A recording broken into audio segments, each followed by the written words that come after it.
Perhaps the most controversial aspect of Christie's novel, And Then There Were None, is the title. And it's not this title. This is the American title of the novel. The original title, 10 Little Niggers, was changed when the novel was published in America because, of course, because it's an offensive title.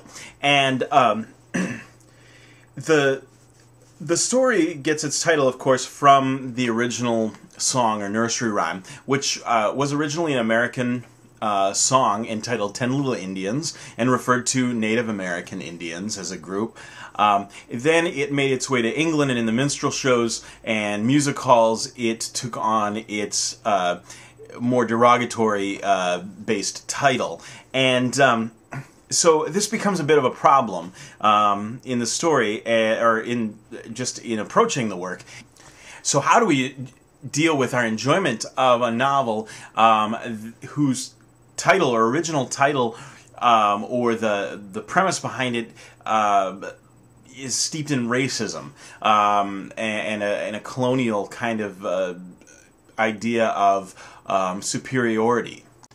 Now let's first talk about one of the alternate titles for this, which is 10 Little Indians. Even this title has been associated with controversy a little bit because usually the figurines that keep disappearing from the table are Native American Indians, and so the venue, the name of the island, is called all of a sudden Indian Island, and I think a lot of the controversy arrives from the fact that Christie also created a very popular play called 10 Little Indians, based on this novel. And in recent years, productions of this play have become scrutinized because of that title, 10 Little Indians. It seems to be singling out a group. One professor at St. Cloud State University here in Minnesota wrote an article about a local production of 10 Little Indians, and to her mind, she felt like that this title should be completely wiped out, that we take out any references to Indians, using Indian as a term to describe Native Americans, and that what we should do is change it to 10 Little Soldier Boys, which seems to be kind of the PC way of using this. To my mind, that seems to almost kind of try and deny the fact that people ever used derogatory terms, that racism did occur and was occurring in the late 1930s, of course, in Europe and in the U.S. I think we need to look at these things. I think we need to face them, and we need to talk about it. I think that it becomes an opportunity to discuss the problem of racism in society, in works of art. How do we reconcile it in a work of art, and have open discussion about it. Now, one way that some theaters have dealt with this controversy of 10 Little Indians as opposed to Native Americans is that they make the Indians East Indians, still singling out a group.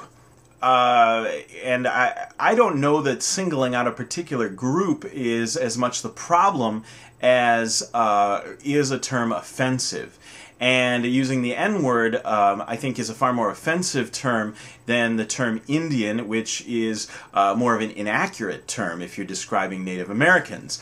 But how do we deal with the novel's original title, a title that contains a word that is so distasteful and reprehensible? How do we deal with it? Now, Professor Randall Kennedy, who is a Harvard Law professor, an African-American gentleman, has written a work called Nigger, where he talks about, I think he calls it the history of of a troublesome word, a strange career of a troublesome word, rather.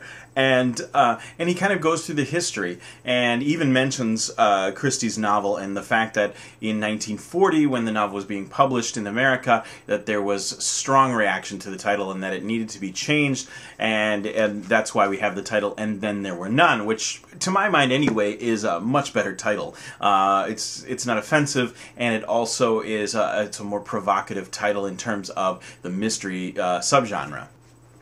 Now, while I'm not going to argue for changing the title back to its original title, I don't think it should ever be published under that title, I do think that we need to look at it in the context of the work, and particularly in terms of the character of Philip Lombard. Now, Philip Lombard is one of two people to make it to the end of this novel, and he and Vera Claythorne are our last two little Indians, or last two soldier boys, or whatever you're going to call them. Now, each character on the island has been accused of committing a particular crime, and Philip Lombard's crime was the fact that he was in charge of a troop of African soldiers in the jungle, and he abandons them to their certain death and saves himself.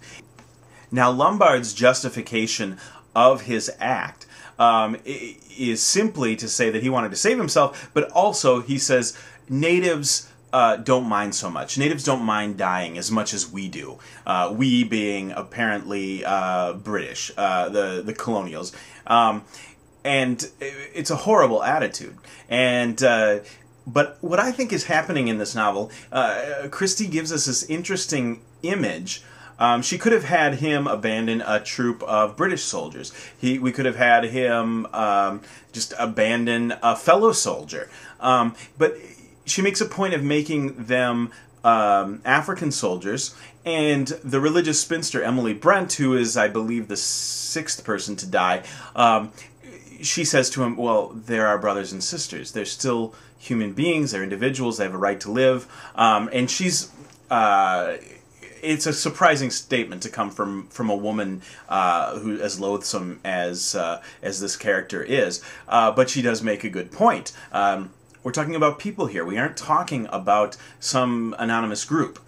I think what is happening in the novel is that Christie is taking this particular colonial idea of kind of the hierarchy of the value of life. How do we value life? What's the most important thing? Which is the most important group? And the colonial idea would be, well, we're going to be British first, or white people first, and then moving down the list. And I think what she's doing then is taking this idea and applying it to this group of 10 people. So, okay, here, colonials, this is your idea of the value of human life, that natives don't mind dying so much, so now I'm applying it to a group of 10 British people stuck together on an island.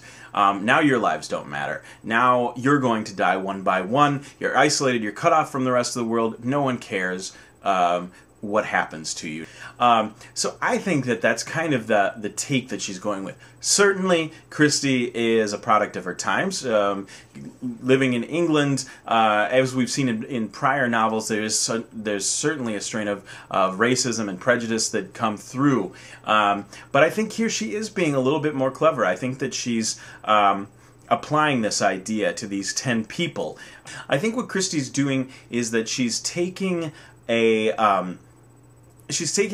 this concept and asking us, or asking the characters, to re-examine how they value life. What is important? Can we simply dismiss a group of people as not being valuable because their skin color is different from ours?